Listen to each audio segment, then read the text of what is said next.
আজকে হচ্ছে আন্দোলনের 22তম দিন। গতকালকে আপনাদেরকে দেখিয়েছি কি এই আন্দোলনের অনেকেই ফায়দা উঠাচ্ছে। ফায়দা মানে কি, যখন মানবিকতার আহার দেওয়া হচ্ছে ওখানে অন্য অন্য লোকজনও চলে আসছে খাওয়ার জন্য। কিন্তু এমনও লোক আছে যারা খুবই সহানুভূতিশীল আর দয়াবান। তারা নিজের ফান্ড দিয়ে অনেক সাহায্য করছে এই আন্দোলনকারীদের জন্য।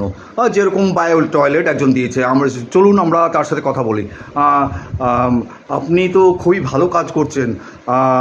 তো বায়ো টয়লেটটা আপনি দিয়েছেন আন্দোলনকারীদের জন্য, এর বিষয়ে আমরা কিছু জানতে পারি? হ্যাঁ, আমি খুবই মর্মাহত এবং দুঃখিত। হ্যাঁ, এই দেখুন না, উপরওয়ালা শুনছেন না এনাদের কথা।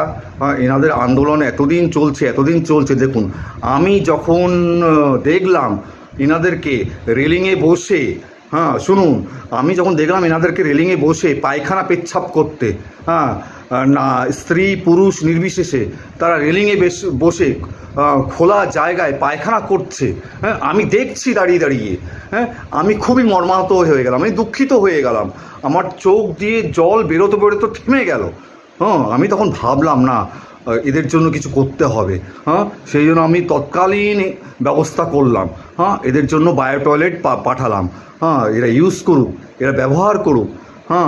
যতদিন আন্দোলন চলছে বায়ো টয়লেট এনাদের সাথে থাকবে। এনারা খোলা মনে, মন খুলে, আরাম করে বায়ো টয়লেট ইউজ করতে পারবে, ফ্রি অফ কস্টে। আপনার তো খুবই ভালো চিন্তাধারা। আপনি বললেন যে আপনি দেখেছেন এনাদেরকে পায়খানা করতে, পেচ্ছাপ করতে খোলা জায়গায়। হ্যাঁ, শুনলাম যে সব জায়গায় নাকি পায়খানা বাথরুম সব বন্ধ করে দিয়েছে, জলের ব্যবস্থা বন্ধ করে দিয়েছে।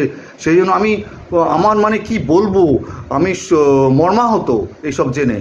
সেই জন্য যখন আমি দেখলাম এনাদেরকে পায়খানা করতে, পেচ্ছাপ করতে, স্ত্রী পুরুষ নির্বিশেষে, তখন আমি বায়ো টয়লেট ওনাদেরকে প্রোভাইড করে দিলাম। যে আপনারা মন খুলে, মন ইচ্ছা যতদিন আপনাদের ইচ্ছে আপনারা ইউজ করতে পারেন।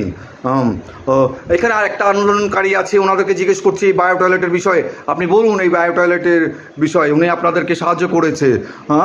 সব টিআরপি জানেন না।